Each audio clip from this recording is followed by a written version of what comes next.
السلام علیکم ورحمۃ اللہ۔ امید ہے آپ خیریت سے ہوں گے۔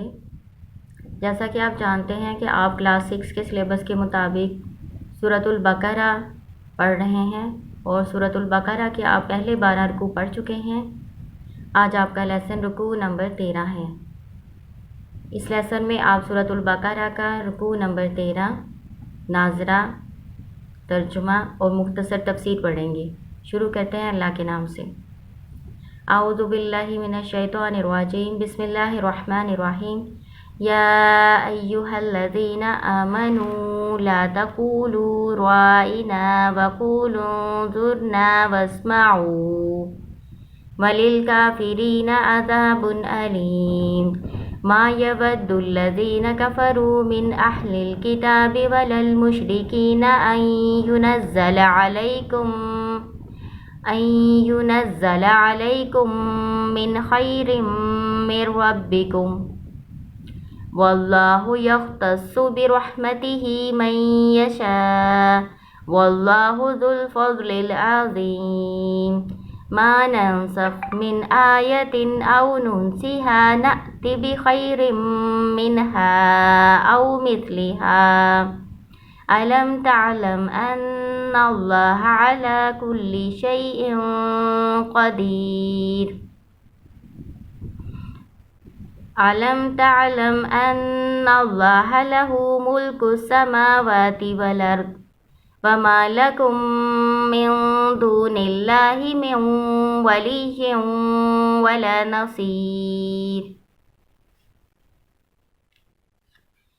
ام تريدون ان تسألوا رسولكم كما سئل موسى من قبل ومن يتبدل الكفر بالإيمان فقد ضل سواء السبيل۔ ود كثير من أهل الكتاب لو يردونكم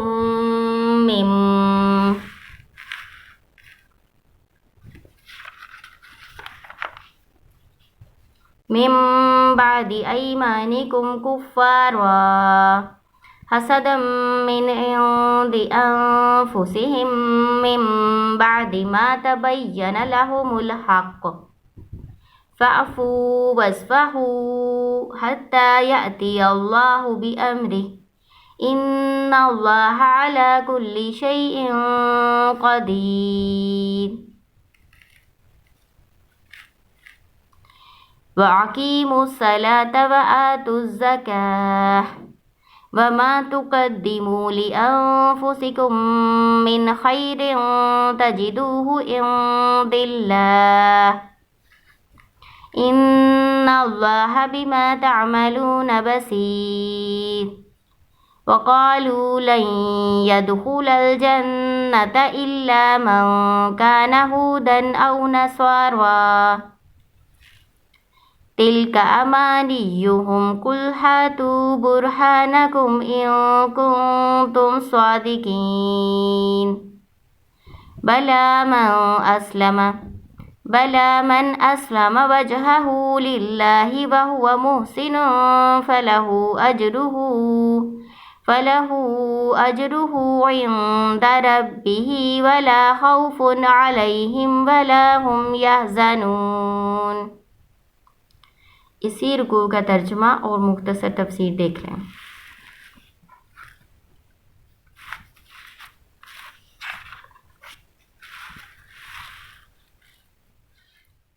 یا ایھا الذین آمنوا، اے ایمان والو، لا تقولوا، نہ تم کہو، رائنا کا لفظ، وقولوا انظرنا اور کہو انظرنا، واسمعوا اور سنو، وللکافرین اور کافروں کے لیے، لام جر ہے، اس کا معنی کے لیے ہوگا، وللکافرین عذاب علیم اور کافروں کے لیے عذاب ہے دردناک۔ اس آیت میں اللہ تعالیٰ نے ایمان والوں کو رائنا کا لفظ کہنے سے منع کیا ہے۔ اس کی وجہ کیا تھی کہ آپ صلی اللہ علیہ وسلم کی مجلس میں مسلمان بھی ہوتے تھے، یہودی اور کافر، ہر طرح کے لوگ ہوتے تھے۔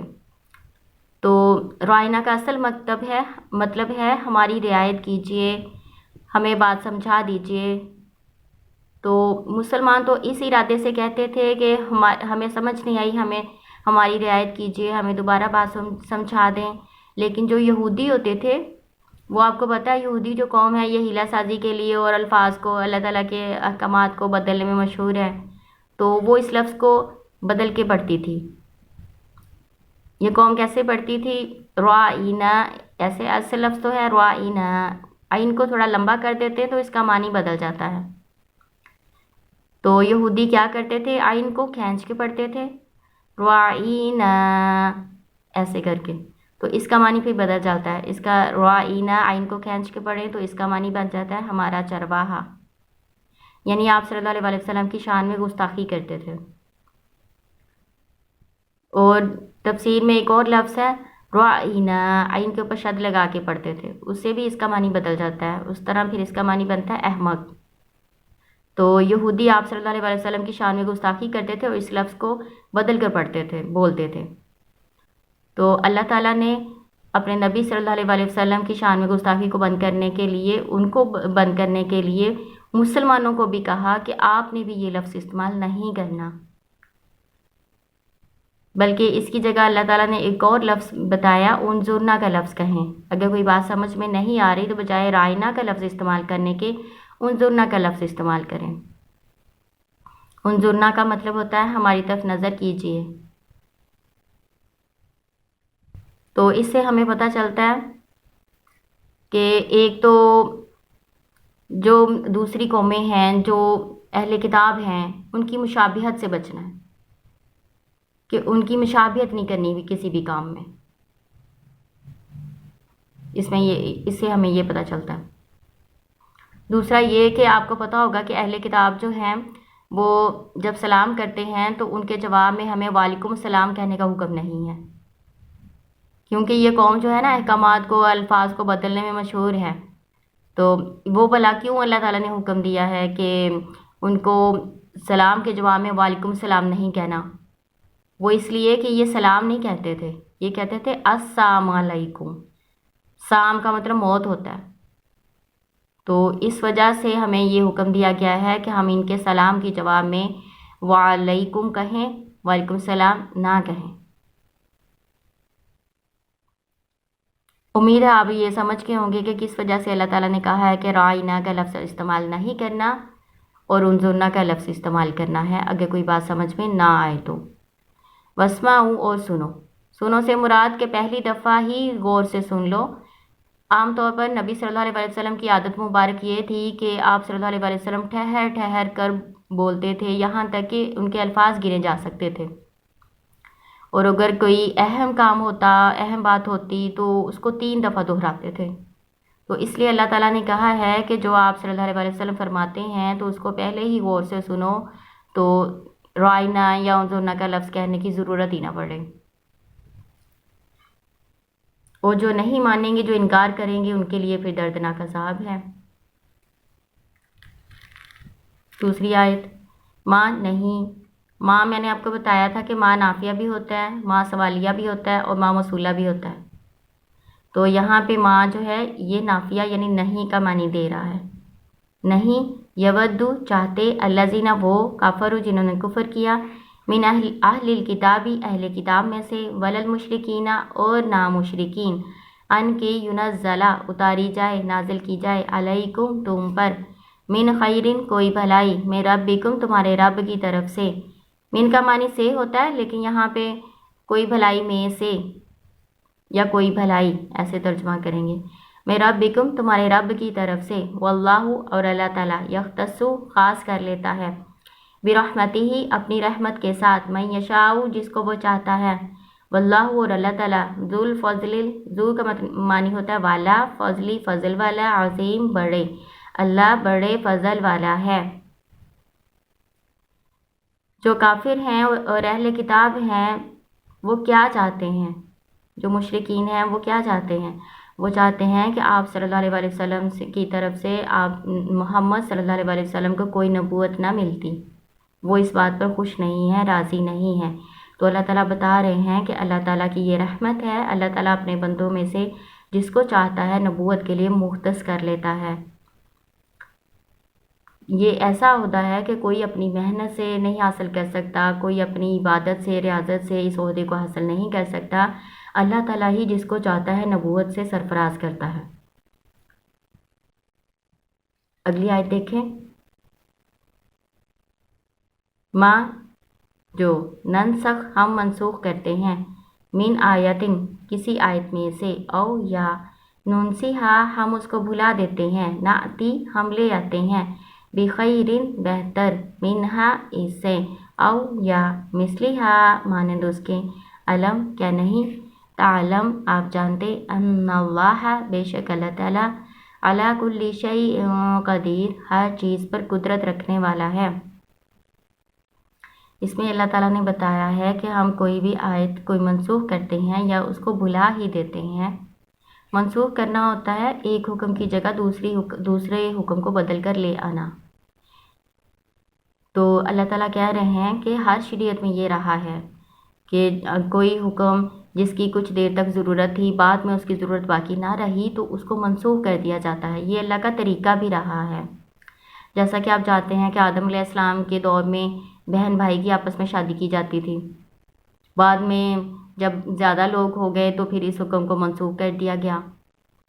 اسی طرح بہت سے احکامات ہیں قرآن میں بھی اسی طرح سے بتائے گئے ہیں۔ کچھ آیتیں ایسی ہیں جو منسوخ ہو چکی ہیں، ان کی تلاوت بھی نہیں ہوتی، تو کچھ آیتیں ایسی ہیں جن کی تلاوت کی جاتی ہے لیکن وہ قرآن میں موجود نہیں ہیں۔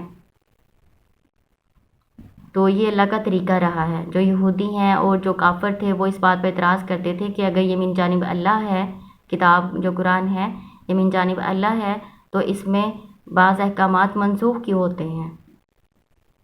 تو اس کا اس میں جواب دیا گیا ہے۔ اللہ تعالیٰ کہہ رہے ہیں کہ جو بھی ہم آیت کوئی منسوخ کر دیتے ہیں یا ہم بھلا دیتے ہیں تو ہم اس سے بہتر آیت لے آتے ہیں، یعنی اس سے اچھا حکم لے آتے ہیں یا اس کی مانند ہی ہم نازل فرما دیتے ہیں۔ اور اللہ تعالیٰ ہر کام پر قدرت رکھنے والا ہے، اللہ کی قدرت میں ہے ہر کام، اللہ تعالیٰ سب کچھ کر سکتا ہے، جو چاہے کر سکتا ہے۔ تو قرآن پاک میں ایسی بہت سی آیات ہیں، 5 آیات ہیں جو منسوخ ہو چکی ہیں، تو وہ جیسے جیسے آتی جائیں گی میں آپ کو وہ بتاتی جاؤں گی۔ وراثت کا حکم ہے، پھر ازاد کا حکم ہے، اس طرح کی نا جیسے بھی آئیں گی وہ آیات جو منسوخ ہو چکی ہیں میں آپ کو ان کے بارے میں بتاتی جاؤں گی۔ ناسخ و منسوخ کا علم حاصل کرنا بہت ہی ضروری ہے کہ آپ کو پتہ ہو کہ یہ حکم اب منسوخ ہو چکا ہے، اب یہ باقی نہیں ہے، تاکہ آپ گمراہ نہ ہو۔ تو جیسے جیسے وہ آیت آتی جائے گی میں آپ کو بتاتی جاؤں گی اور آپ نوٹ کرتے جائیں گے انشاءاللہ۔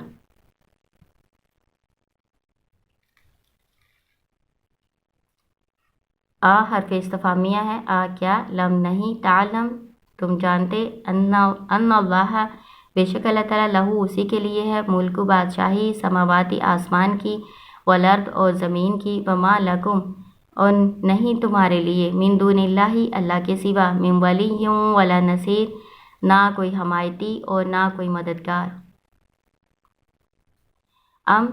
یا کیا، کا معنی کیا بھی ہوتا ہے اور یا بھی ہوتا ہے۔ کیا تریدونا تم چاہتے ہو، ان کے تسالو تم سوال کرو، رسولکم اپنے رسول سے، کما جیسا کہ سئیلا سوال کیا گیا، مجہول ہے، کاف حرف تشبیہ ہے، جیسا کہ مانند مثل ایسے اس کا معنی آتا ہے، آپ پہلے پڑھ چکے ہیں۔ سئیلا مجہول ہے، پوچھا گیا، سوال کیا گیا، موسیٰ علیہ السلام سے، من قبل پہلے، و اور، من جو، من یتبدلا جو کوئی بدلے گا، کفرا کفر کو، بالایمانی ساتھ ایمان کے، فقد پس تحقیق، ضل گمراہ ہو گیا، سواء سیدھے، سبیل راستے سے، پس تحقیق وہ گمراہ ہو گیا سیدھے راستے سے۔ فا کا معنی فا عطف ہوتا ہے، اس کا معنی پس بھی ہوتا ہے، پھر بھی ہوتا ہے اور تو بھی ہوتا ہے۔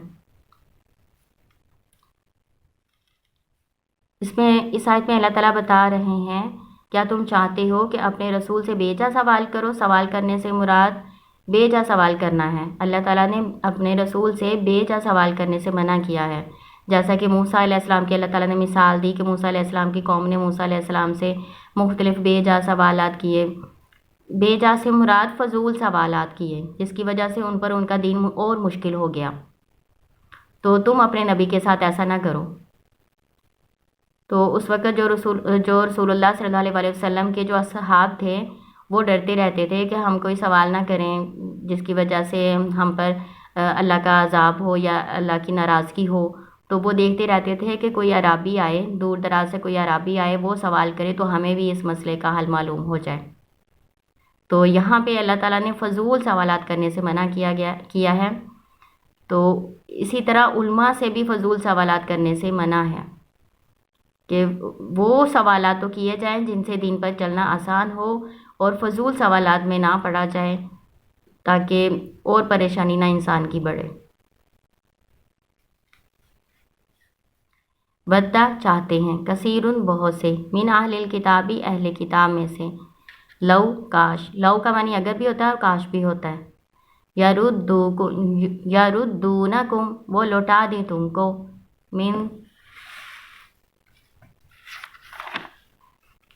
من بعد بعد، جب بعد سے پہلے من آئے گا نا اس کا کوئی معنی نہیں لگتا، من بعدی ان دونوں کا اکٹھا معنی بعد ہی کریں گے، ایمانکم ایمان تمہارے، کفارہ کفر کی حالت میں۔ جو اہل کتاب ہیں، جو مشرکین ہیں، وہ تو یہی چاہتے ہیں کہ تمہیں کفر کی حالت میں دوبارہ لٹا دیں، تمہارے ایمان لانے پر خوش نہیں ہیں، حسدن حسد کرتے ہوئے، من عند انفسہم اپنی طرف سے، من بعد بعد ما جو تبینہ واضح ہو گیا، لہم الحق ان کے لیے حق، فاعفو بس درگزر کرو، وصفحوا اور جانے دو، معاف کرو، حتیٰ یہاں تک کہ یاتی اللہ بامرہ لے آئے اللہ اپنا حکم، ان اللہ بے شک اللہ تعالیٰ علی کل شیء قدیر ہر چیز پر قدرت رکھنے والا ہے۔ وہ کیوں چاہتے ہیں کہ تم جو مسلمان ہیں، جو مومن ہیں، وہ ایمان سے دوبارہ کفر کی حالت میں لوٹ جائیں؟ ان کو حسد ہے۔ حسد کیا ہے وہ میں آپ کو پہلے بتا چکی ہوں۔ اہل کتاب کیا حسد کرتے تھے؟ وہ یہ اسی بات کا حسد کرتے تھے کہ جو رسول صلی اللہ علیہ وسلم ہیں، آخری نبی و زماں ہیں، جس کا وہ انتظار کر رہے ہیں، وہ بنو اسماعیل میں کیوں آیا ہے، اسی بات کا ان کو حسد تھا۔ تو اس حسد کی وجہ سے جب ان پر حق واضح بھی ہو گیا، وہ جان بھی گئے، وہ پہچان بھی گئے کہ محمد صلی اللہ علیہ وسلم ہی سچے اور برحق رسول ہیں، تو ان کا انکار کر دیا۔ تو یہاں پہ اللہ تعالیٰ نے حکم دیا آپ صلی اللہ علیہ وسلم کو کہ ابھی ان سے درگزر کرو اور ابھی ان کو معافی کرو، یعنی ابھی ان سے نہ الجھو۔ یہ جہاد کا حکم آنے سے پہلے کا ہے، کیونکہ اس وقت ابھی جہاد کا حکم نہیں ہوا تھا، تو تب اللہ نے یہ کہا تھا کہ درگزر کرو۔ بعد میں آپ کو پتہ ہے کہ یہودیوں سے کئی جنگیں لڑی گئی ہیں، پھر مدینہ کو ان سے پاک کیا گیا، حتیٰ یہاں تک کہ یاتی اللہ لے آئے اللہ بامرہ اپنے حکم کو۔ میں نے آپ کو بتایا تھا کہ اتا یا جاء کے بعد با آ جائے تو پھر اس کا معنی آنا نہیں بلکہ لانا کرتے ہیں۔ تو یہاں پہ اسی لیے میں نے یہاں پہ ترجمہ کیا ہے لے آئے اللہ اپنا حکم۔ عطا کا معنی ویسے تو آنا ہوتا ہے، لیکن یہاں پہ بی کے ساتھ لانا ہوگا،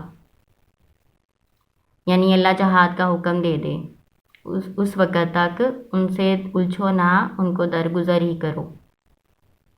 بے شک اللہ تعالیٰ ہر چیز پر قدرت رکھنے والا ہے۔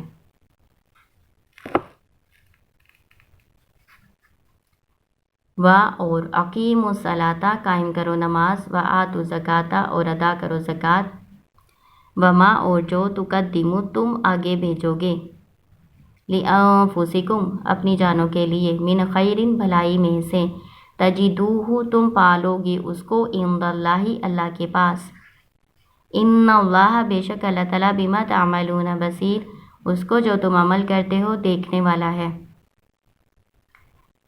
اللہ تعالیٰ نے اس میں فرمایا ہے کہ نماز قائم کرو، یعنی نماز کو اس کی تمام شرائط کے ساتھ ادا کرو اور زکوٰۃ دیتے رہو، اور جو بھی تم نیکی بھلائی اپنے لیے آگے بھیجو گے اللہ کے پاس، اللہ تعالیٰ کہہ رہے ہیں کہ تم اس کو پالو گے۔ اللہ تعالیٰ کسی کے حق میں کوئی کمی نہیں کرے گا، بلکہ اللہ تعالیٰ تو اپنے فضل سے مزید عطا فرمائیں گے۔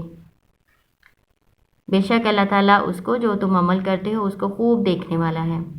وقالو اور کہا انہوں نے، لن يدخل الجنت ہرگز نہیں داخل ہوگا جنت میں، الا مگر من جو کانا ہوا، ہودن او نصارا یہودی یا نصارا، تلکا یہ امانیہم ان کی خواہشات ہیں، کل کہہ دیجئے ہاتو لے آؤ برہانکم دلیل اپنی ان اگر تم صادقین سچے۔ جو یہودی ہیں وہ کہتے ہیں یہودی ہی جنت میں جائیں گے، جو نصارہ ہیں وہ کہتے ہیں نصارہ ہی جنت میں جائیں گے۔ تو اللہ تعالیٰ کہہ رہے ہیں یہ ساری ان کی باتیں ہیں، ان کی خواہشات ہیں، ان کی اپنی طرف سے بنائی ہوئی باتیں ہیں جس کی کوئی دلیل نہیں ہے۔ اللہ تعالیٰ کہہ رہے ہیں اگر تمہارے پاس کوئی دلیل ہے تو پھر لاؤ اگر تم سچے ہو۔ اس میں دراصل ان کا باطل عقیدہ بیان کیا گیا ہے یہود و نصارہ کا۔ یہود و نصارہ کہتے تھے، یہودی کہتے ہیں ہمارے علاوہ کوئی جنت میں نہیں جائے گا، ہم اللہ کے بڑے چہیتے بڑے پیارے اللہ کے بیٹے ہیں اور جنت ہمارے لیے ہی بنی ہے تو ہمارے سوا کوئی اور جنت میں نہیں جائے گا۔ یہ عقیدہ آپ پہلے بھی پڑھ چکے ہیں۔ نصارہ اسی طرح کی باتیں کرتے ہیں۔ تو اللہ تعالیٰ کہہ رہے ہیں یہ سب ان کی خواہشات یعنی ان کی بنائی ہوئی خود کی باتیں ہیں، ان کے پاس اس کی کوئی دلیل نہیں ہے۔ دلیل سے مراد اللہ کی کتاب میں ایسا کوئی وعدہ نہیں کیا گیا۔ پھر اللہ تعالیٰ نے ان کو چیلنج کیا کہ اگر تمہارے پاس ہے کوئی دلیل تو لے آؤ اگر تم سچے ہو۔ بلا کیوں نہیں، من جو اسلم سپرد کر دے وجہہ چہرہ اپنا للہ اللہ کے لیے، وہوا اور وہ محسن نیکی بھلائی کرنے والا ہو، فلاح پس اس کے لیے اجرہ اجر اس کا عند پاس ربی اپنے رب کے، ولا اور نہ خوف خوف ہوگا علیہم ان پر، ولا ہم یحزنون اور نہ وہ غمگین ہوں گے۔ اس میں اللہ تعالیٰ نے بتایا ہے یہ نہیں ہے کہ یہودی اور نصارہ ہی جنت میں جائیں گے اور کوئی جنت میں نہیں جائے گا، بلکہ صحیح بات یہ ہے کہ جو اپنے آپ اپنا چہرہ اللہ کے سپرد کرنے سے مراد اپنے آپ کو اللہ کے سپرد کرنا ہے، اپنے آپ کو اللہ کا بندہ بنا دینا ہے۔ بندے سے مراد یہ بندہ غلام کو کہتے ہیں نا، تو جیسے غلام کی اپنی مرضی نہیں ہوتی تو اسی طرح اپنی مرضی ختم کر کے اپنے آپ کو اللہ کی مرضی اللہ کے منشا کے سپرد کر دینا، اللہ اپنا چہرہ اللہ کے سپرد کرنا ہے۔ چہرے کو سپرد کرنے سے مراد کیا ہے؟ اپنے آپ کو اللہ کے سپرد کر دینا، اللہ کی مرضی اور اس کے منشا کے مطابق کر لینا۔ وہوا اور وہ محسن نیکی کرنے والا ہو، بھلائی کرنے والا ہو۔ احسان کا مفہوم میں آپ کو بتا چکی ہوں، احسان ہوتا ہے کسی کام کو اچھے طریقے سے انجام دینا، کسی کو اس کے حق سے زیادہ دینا، کوئی بھی نیکی کوئی بھی عبادت اس طرح سے کرنا کہ ہم اللہ کو دیکھ رہے ہیں۔ اگر یہ خیال دل میں نہیں آتا تو کم از کم اتنا خیال بنا لیں کہ اللہ تو ہمیں دیکھ رہا ہے، یہ احسان ہے۔ یعنی خالص اللہ تعالیٰ کی رضا کے لیے کوئی نیک عمل کرنا۔ فلاح پس اس کے لیے اجرہ اجر اس کا عند ربی اس کے رب کے پاس ہے، تو اسے اس کا اجر اس کے رب کے پاس پورا پورا ملے گا۔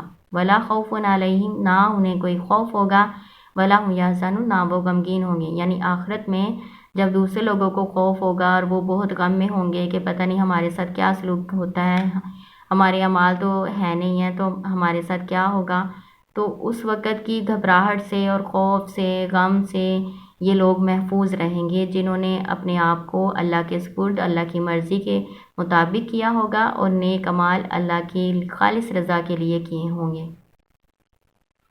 تو یہ آپ نے رکوع نمبر 13 مکمل کیا ہے۔ میں آپ کو ناسخ و منسوخ کا پورا علم ایک الگ سے ویڈیو میں بتا دوں گی، اس میں میں نے آپ کو مختصر سا بتایا ہے تاکہ جو یہ اصل میں سلیبس ہے 6 کلاس کے بچوں کے لیے، تو ان کے مطابق میں نے تھوڑا سا بتایا ہے۔ تو جو لوگ الگ سے اس کا سمجھنا چاہتے ہیں ناسخ و منسوخ، وہ میں الگ سے ویڈیو بنا کے اس میں سمجھا دوں گی کہ ناسخ و منسوخ والی 5 آیات وہ کون سی ہیں اور وہ کس آیات کے ساتھ وہ منسوخ ہوئی ہیں انشاءاللہ تعالی، آپ اس میں دیکھیے گا۔ اچھا جی، اللہ آپ کو کامیاب کرے۔ السلام علیکم ورحمۃ اللہ۔